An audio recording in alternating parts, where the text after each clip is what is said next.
La Biblia enseña el purgatorio. En la Biblia hallamos prueba para el purgatorio. Esta se encuentra en 1 Corintios capítulo 3, versículo 15. Examinamos esta prueba bíblica del purgatorio. Casi todas las citas de esta sección en español están sacadas de la versión de la Biblia Reina Valera de 1569, una famosa traducción protestante. En 1 Corintios 3, 15 es prueba irrefutable para el purgatorio. 1 Corintios 3, 11, 15, cito: porque nadie puede poner otro fundamento que el que está puesto, el cual es Jesucristo. Y si alguno edificare sobre este fundamento oro, plata, piedras preciosas, madero, heno, hojarasca, la obra de cada uno será manifiesta, porque el día la declarará, porque por el fuego será revelada, y la obra de cada uno cual sea, el fuego la probará. Si permaneciere la obra de alguno que sobreedificó, recibirá recompensa. Si la obra de alguno fuere quemada, sufrirá pérdida. Si bien él mismo será salvo, aunque así como por fuego. Fin de cita. Ahora miremos de nuevo la última parte de este pasaje. En 1 Corintios 3, 15 leemos, cito: si la obra de alguno fuere quemada, sufrirá pérdida, si bien él mismo será salvo, aunque así como por fuego. Fin de cita. Entonces, tenemos un hombre cuyas obras han sido juzgadas. Sus obras son, de hecho, quemadas, y él sufre pérdida, pero él es salvo, aunque por el fuego. Él sufrirá pérdida, pero es salvado por el fuego. ¿Qué significa sufrirá pérdida en este pasaje? La palabra griega que está traducida como sufrirá pérdida es semiotesetai. Esta deriva de la palabra griega semio. Formas de esta palabra griega semio, que se traduce como sufrirá pérdida en 1 Corintios 3:15, se encuentran en otros pasajes en la Biblia. La palabra se utiliza para referirse al castigo. En Éxodo 21:22, Proverbios 17:26, Proverbios 19:19. Y en otras partes, esta misma palabra griega semio se utiliza para referirse al castigo. Esto quiere decir que semiotesetai, la palabra traducida como sufrirá pérdida en 1 Corintios 3:15, puede significar castigo. Entonces, el hombre que sufre pérdida y es salvado por el fuego puede significar un hombre que es castigado y es salvado por el fuego. ¿Acaso no suena esto justamente como el purgatorio? Sí, esto suena exactamente al purgatorio porque a eso es a lo que se está refiriendo. Pero hay más del contexto de 1 Corintios 3:15 para demostrar el punto. ¿Quién es este hombre y por qué está sufriendo pérdida o castigo y siendo salvado por el fuego? El contexto de 1 Corintios 3 tiene que ver con los cristianos y ciertos pecados o malas obras. El contexto de 1 Corintios 3 trata sobre los miembros de la Iglesia de Cristo, trata sobre los creyentes cristianos de Corinto. 1 Corintios 3:3 nos dice que algunos de estos cristianos estaban cayendo en imperfecciones pecaminosas y ofensas contra Dios. Algunas de estas malas obras o pecados son identificadas en 1 Corintios 3:3 como celos, contiendas y divisiones. 1 Corintios 3:3, cito: pues habiendo entre vosotros celos y contiendas y divisiones, ¿no sois carnales y andáis como hombres? Fin de cita. Así que el contexto de 1 Corintios 3 trata sobre los diferentes tipos de obras o creyentes, algunos de los cuales no son tan buenos. Estos diferentes tipos de obras, buenas y malas, son descritas en 1 Corintios 3:12. 1 Corintios 3:12 a 13, cito: y si alguno edificare sobre este fundamento oro, plata, piedras preciosas, madera, heno, hojarasca, la obra de cada uno será manifiesta, porque el día la declarará, porque por el fuego será revelada, y la obra de cada uno cual sea, el fuego la probará. Fin de cita. Hay buenas obras que son llamadas oro, plata y piedras preciosas. Esto significa una mejor o más perfecta adherencia al Evangelio de Cristo. Luego hay otras obras que no son tan buenas. Estas malas obras o pecados incluían conflictos, contiendas, celos y divisiones innecesarias como se mencionó arriba. Tales obras son descritas como madera, heno y hojarasca. Estas son las obras que se queman en 1 Corintios 3:15, por las cuales el hombre sufre pérdida o castigo, pero será salvo, aunque así como por fuego. Este contexto encaja perfectamente con la enseñanza católica sobre el purgatorio. El Concilio Católico de León II definió el purgatorio así.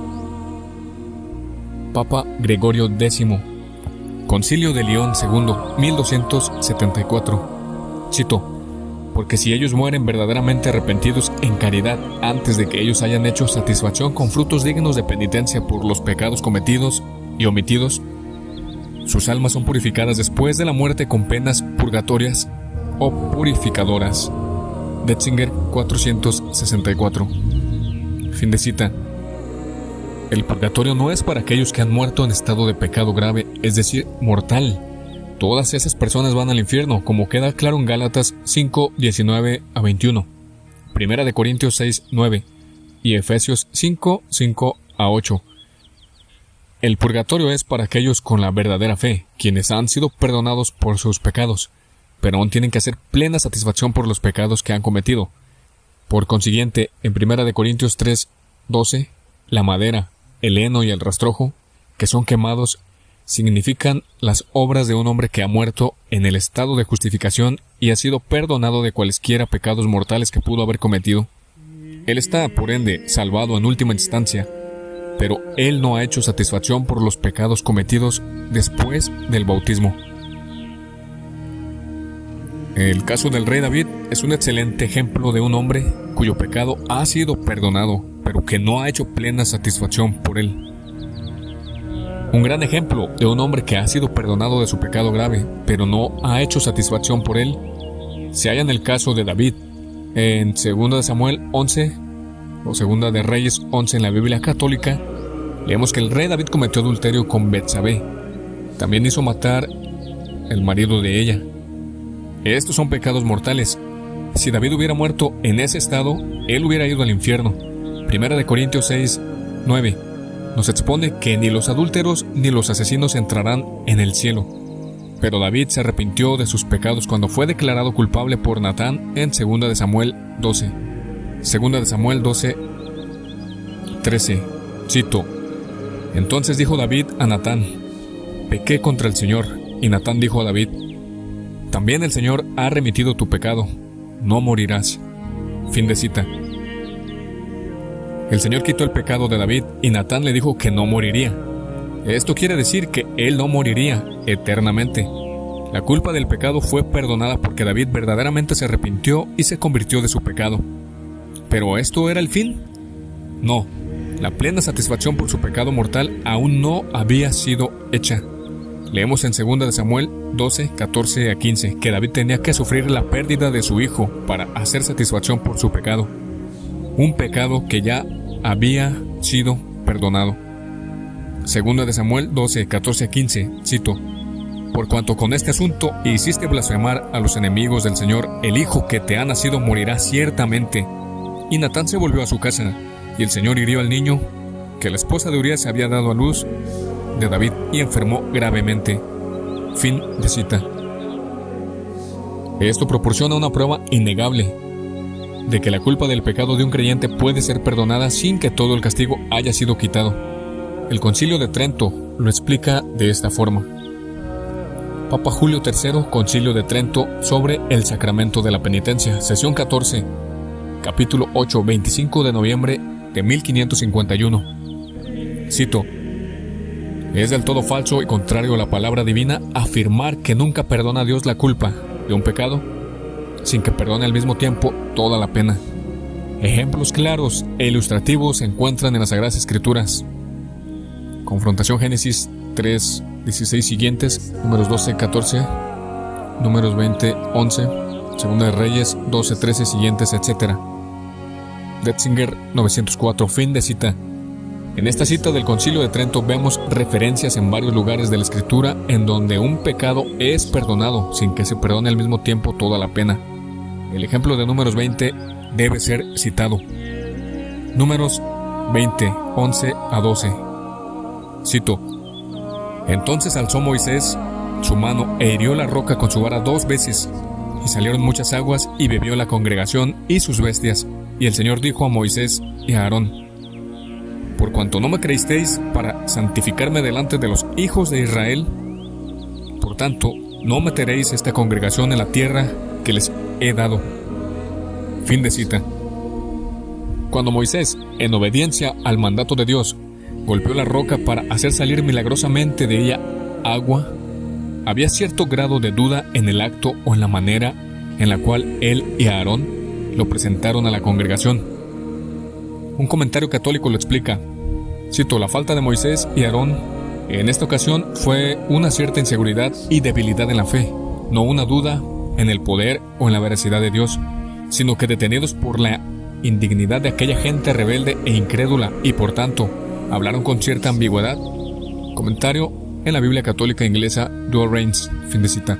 Como resultado, Dios les dijo a Moisés y a Aarón que ellos no serían los que llevarían a la congregación a entrar en la tierra prometida.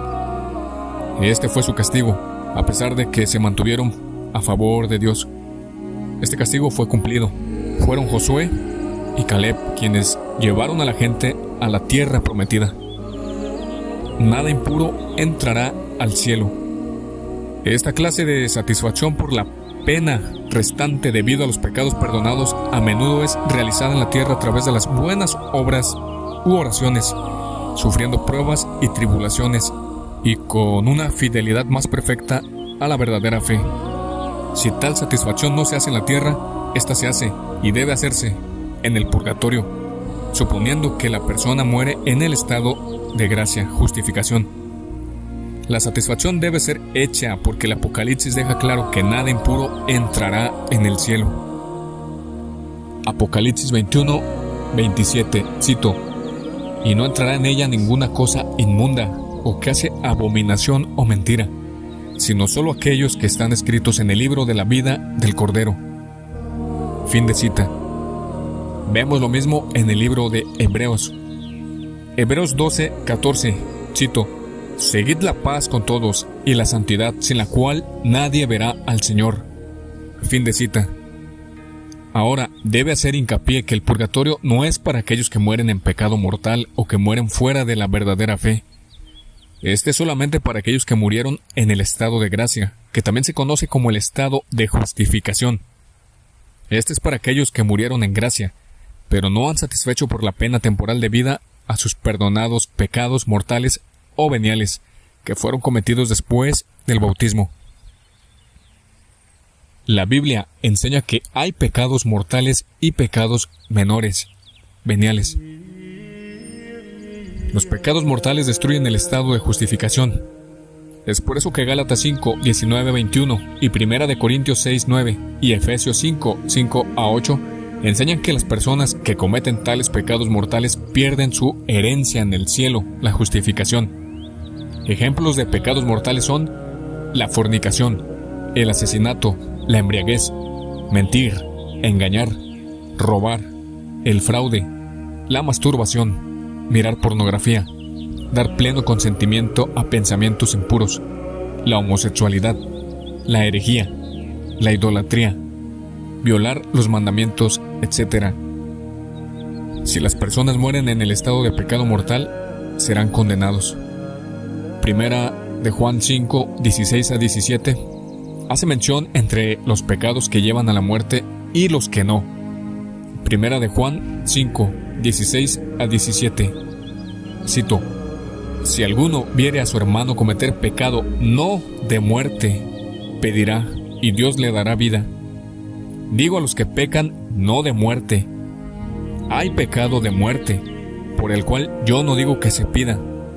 Toda maldad es pecado, mas hay pecado no de muerte. Fin de cita. En sus conciencias, las personas saben que hay una gran diferencia entre asesinar y cosas tales como arrebatos injustificables de enojo o impaciencia. Lo primero es claramente un pecado mortal, mientras que lo segundo es pecado venial. El enojo puede ser también justificable, dicho sea de paso. Los pecados veniales, por ejemplo, ofensas menores contra Dios, debilitan al alma y la hacen más vulnerable al pecado mortal. Los pecados mortales destruyen el estado de justificación y ponen al alma en estado de condenación.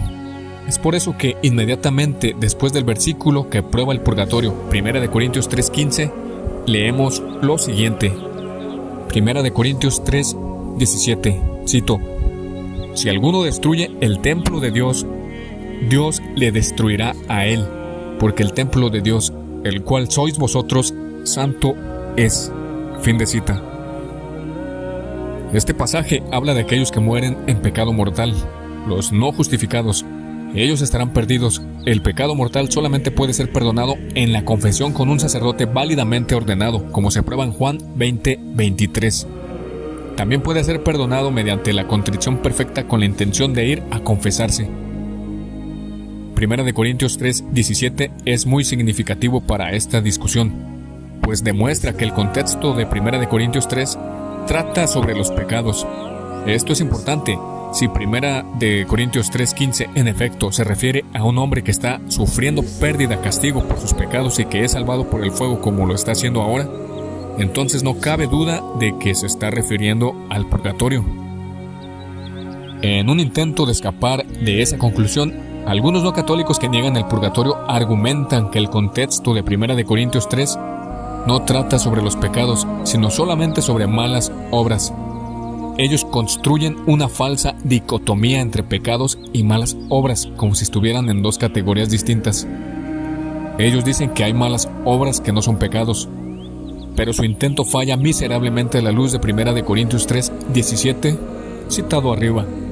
1 Corintios 3:17 demuestra que el contexto trata sobre los pecados por los cuales algunos hombres están siendo destruidos, condenados. Más allá de esto, el Nuevo Testamento no enseña que haya diferencia entre pecados y malas obras. Todo esto establece que los pecados menores o las satisfacciones o imperfecciones que le quedan a alguno y que son quemadas, como lo leemos en 1 Corintios 3:15, son de hecho castigos por los pecados en el purgatorio. Otras pruebas indirectas del purgatorio, Mateo 5:25 y Mateo 12:32. Otras pruebas indirectas del purgatorio se encuentran en otras partes del Nuevo Testamento. La siguiente parábola de Jesús es un ejemplo. Mateo 5:25-26, cito: Ponte de acuerdo pronto con tu adversario, mientras estás con él en el camino, no sea que el adversario te entregue al juez y el juez te entregue al alguacil, y seas echado en la cárcel. De cierto te digo que no saldrás de allí hasta que pagues el último cuadrante. Fin de cita. Vemos que Jesús cuenta en la parábola sobre un hombre que por sus faltas es echado a la cárcel hasta que pague o satisfaga su deuda. Esto es exactamente el purgatorio. Mateo 12:32 también es muy relevante en esta cuestión. Mateo 12:32, cito: Y a cualquiera que dijere palabra contra el Hijo del Hombre, le será perdonado. Pero a cualquiera que hablare contra el Espíritu Santo, no le será perdonado, ni en este mundo, ni en el venidero. Fin de cita. ¿Por qué diría Jesús que el pecado contra el Espíritu Santo no será perdonado en este mundo, ni en el mundo venidero? Un padre de la Iglesia, tal como el Papa San Gregorio Magno, entendió estas palabras de Jesús para indicar que ciertos pecados serán perdonados o satisfechos en el mundo venidero, en el purgatorio. Papa San Gregorio Magno, Diálogos 4,40, 593 después de Cristo. Cito: Cada quien es presentado en el juicio, tal cual es cuando marcha de esta vida. No obstante, debe creerse que hay, por causa de ciertas faltas menores, un fuego purgatorial antes del juicio, en vista del hecho de que la verdad, Jesús dice que si alguien blasfema contra el Espíritu Santo, no será perdonado ni en este mundo ni en el venidero. Mateo 12:32. En esta declaración se nos da a entender que algunas faltas pueden ser perdonadas en este mundo y otras en el mundo venidero. Porque si alguna cosa se le niega a alguno en particular, el intelecto lógicamente infiere que esta misma cosa se le garantiza a otros. Pero, como dije antes, debe creerse como si fuera una posible disposición para los pecados menores y pequeños. William Youngers, The Faith of the Early Fathers, La Fe de los Primeros Padres, volumen 3, 2321. Fin de cita. Juan 15, 2 y 1 de Pedro 1, 7. Dios usa el fuego y la disciplina para purgar a sus hijos. Esto corresponde al purgatorio. La Biblia también enseña que Dios usa el fuego y la disciplina para reformar y purgar a sus hijos. Juan 15, 2. Cito: todo pámpano que en mí no lleva fruto lo quita, y todo aquel que lleva fruto lo limpia para que lleve más fruto. Fin de cita.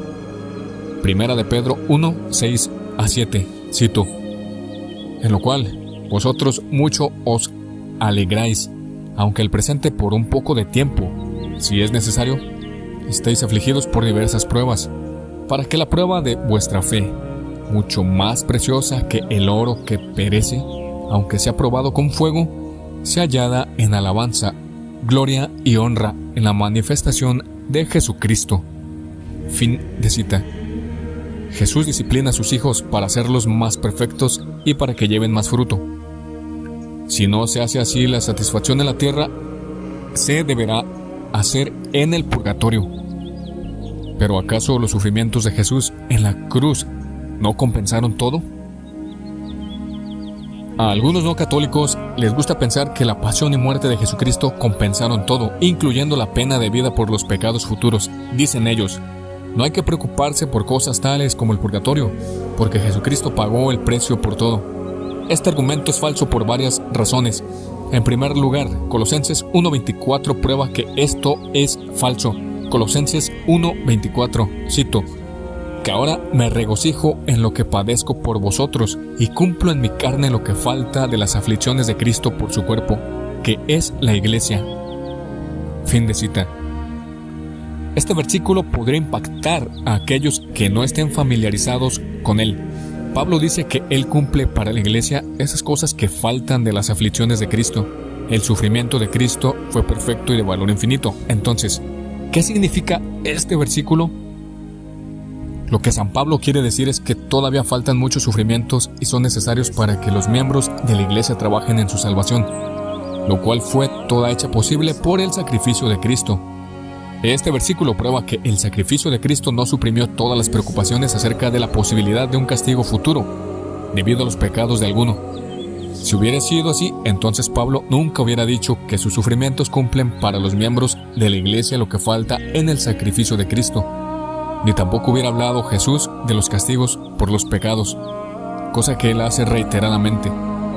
Este versículo, Colosenses 1:24, también prueba la doctrina católica de la comunión de los santos y el efecto de la oración y el sacrificio intercesor. En segundo lugar, el susodicho argumento protestante se refuta por lo siguiente: si fuera verdad que el sacrificio de Jesús compensó todo, incluyendo la pena debida por los pecados futuros de todo hombre, entonces nadie tendría que creer o hacer nada para salvarse. El sacrificio de Jesús habría pagado el precio por todo esto. Pero incluso los mismos no católicos que sostienen que Jesús compensó todo, admiten que no todos los hombres se salvan. Ellos admiten que las personas deben hacer algo para ser salvos. Con tal admisión, ellos se contradicen y desacreditan su argumento de que los sufrimientos de Cristo se ocuparon de todo. En tercer lugar, este argumento se basa en una grave incomprensión sobre la redención de Cristo. ¿Cuál es el significado de la pasión y muerte de Jesucristo? Jesucristo redimió al mundo y destruyó los pecados de los hombres, como lo definió el Concilio Católico de Florencia. Papa Eugenio IV, Concilio de Florencia, Bula Cantate Domino, 1441, ex cátedra.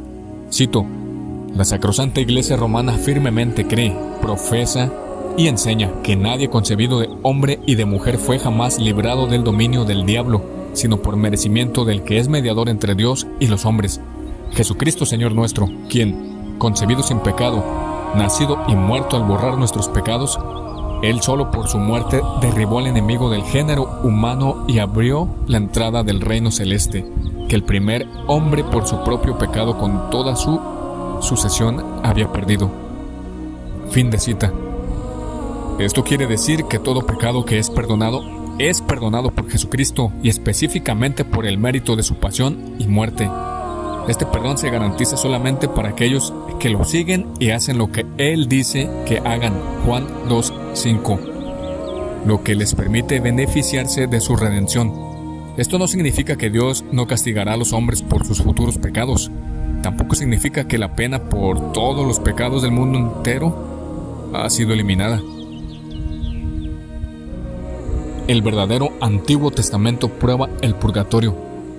Segunda de Macabeos 12:46. Hay otra prueba para el purgatorio. Esta proviene del segundo libro de los Macabeos. Algunos no católicos inmediatamente pensarán: ¿ese libro no está en mi Biblia? Es verdad que los libros de los Macabeos no están en la Biblia protestante. Y no están ahí porque Martín Lutero, el primer protestante, los eliminó cuando se separó de la Iglesia Católica. También agregó la palabra sola a Romanos 3:28 y criticó otros libros que permanecieron en la Biblia protestante, como el libro de Santiago. En total, faltan 7 libros del Antiguo Testamento en la Biblia protestante. Esos libros fueron suprimidos porque contienen cosas que el catolicismo enseña y el protestantismo rechaza. A pesar de que estos libros fueron parte del canon o colección de la Escritura desde el tiempo de la Iglesia primitiva, la Biblia protestante los rechaza. El hecho de que los libros que el protestantismo rechaza, tales como los libros de los Macabeos, son verdaderamente parte de la Escritura se puede probar con la Biblia misma. La Septuaginta. Existe algo llamado la Septuaginta. La Septuaginta fue la famosa traducción griega del Antiguo Testamento, que fue hecha por 70 eruditos unos siglos antes del nacimiento de Jesucristo.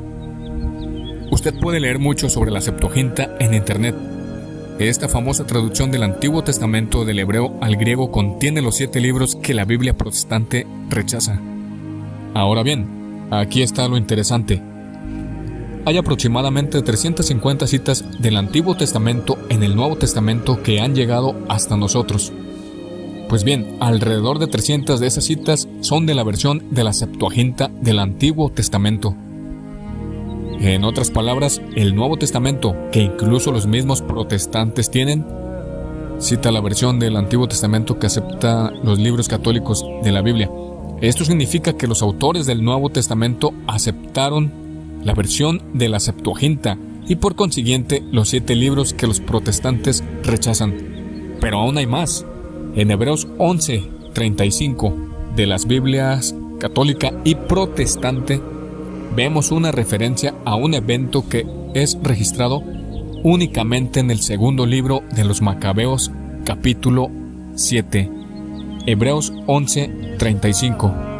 Cito: las mujeres recibieron sus muertos levantados de nuevo a la vida, y otros fueron torturados, no aceptando su liberación para obtener una mejor resurrección. Fin de cita.